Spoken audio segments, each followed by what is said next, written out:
What's up, guys? I'm Daemonxel, and I know I'm a day behind on this, but we have Rehka, one of the next characters in the Dol Guldur. That's right, the Nazgul's first team coming out. So, let's review her kit, and let's talk about it.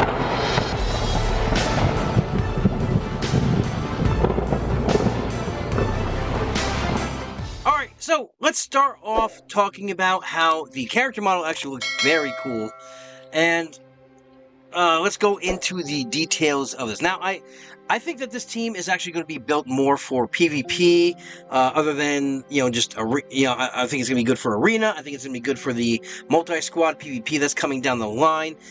I don't know how it's going to perform in raids. We'll have to wait and see. Maybe running the three of them with, Uglok and Mohar would be actually a really good shadow team if you want to break up that Isengard team. But let's get into this kit here. Alright, so we know she's Shadow. She's going to be part of that Dol Guldur team. She's an attacker, and she's human. So, if you want to level her up if you're still struggling on those events, that would be the Human Forged in the Deep challenges. If you're still having trouble with that, maybe this might be an alternative to throw in there. We don't know. Let's look at the kit again. So, the little lore background says Rehka does not recall her original name or where she came from, but she knows this is where she belongs. And of course, it's going to work best in that Dol Guldur team with the Black Beast and Charu.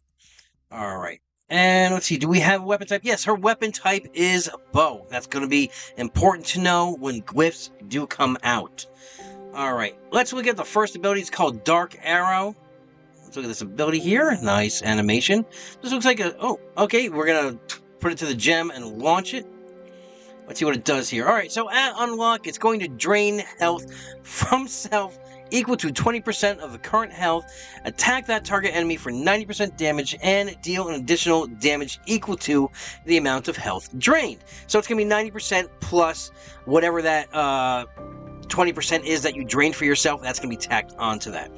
At max upgrade, it's going to be, you're going to drain still 20% of your current health, and you're going to attack that target enemy for 190% damage, and deal additional damage equal to the amount of health drained. So, this means that at the start of the round, she's going to be pumping out a lot more damage with this turn than later on when she starts kicking back a little bit more.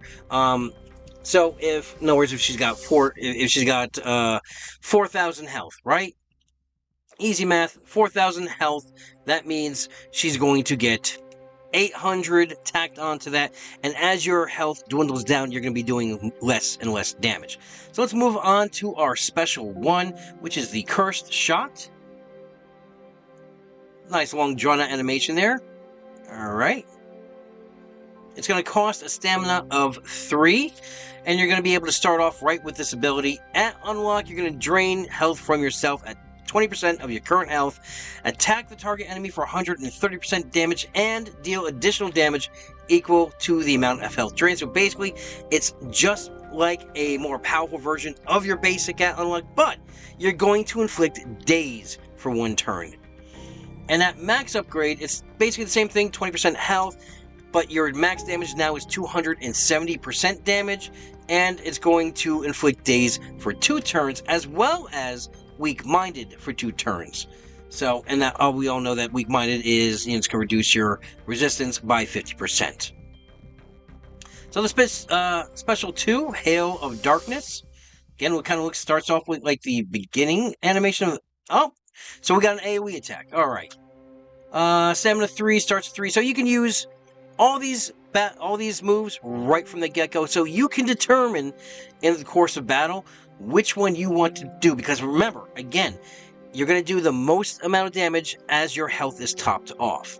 So, you're going to drain health equal to self for 20%. You're going to attack all enemies for 80% damage and deal additional damage equal to the health drained. Easy enough. Same thing with the max upgrade, except now it's going to be 170% damage, equal also with that 20% that was taken off of your current health. So, let's look at the passive ability, which is Advancing Shadow.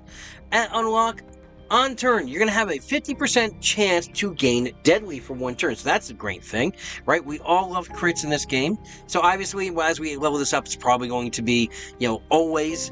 Let's see here. At max upgrade is on turn, gain deadly for 1 turn. So we're always going to get it. If this character already has deadly, we're going to gain might for 1 turn as well. If this character already has might, you're going to gain haste. So it's going to pay to just keep this going and to have that deadly last and have that might last. So maybe Charu, maybe that character's going to also cast deadly on the team or might on the team. Okay, so key attributes, we really don't need to know about that. She's a damage dealer, that's given. AoE, lockdown, alright. The event is going to be November 15th to November 22nd. So we're going to get Black Beast first, then we're going to get her, Rehka, and then I guess right after Rehka ends, we're probably going to get Charu. So, like all the other tiers on this, it's going to be, you're going to be able to lock her through the 5 tiers, and you'll be able to use her as a 3-star to score yourself that tier 6, which is 10 shadow crystals, 50,000 gold, and 15,000 character XP. Now, a lot of people say, what is the best way? Now, a lot of these marquees work a little bit different. Some are easy, some are hard.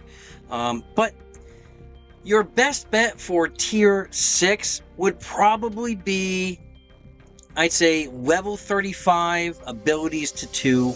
If you could take them to 3, that'd be much, much better.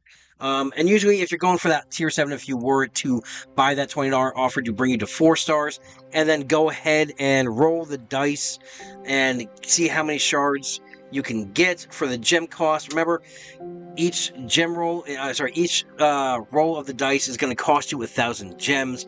Usually, it takes somewhere between 5,000 to 9,000, depending on how lucky you are with this RNG. But for that tier 7, you are probably definitely going to want to be at least level 40. Between level 40 to level 45, you want at least gear tier 5.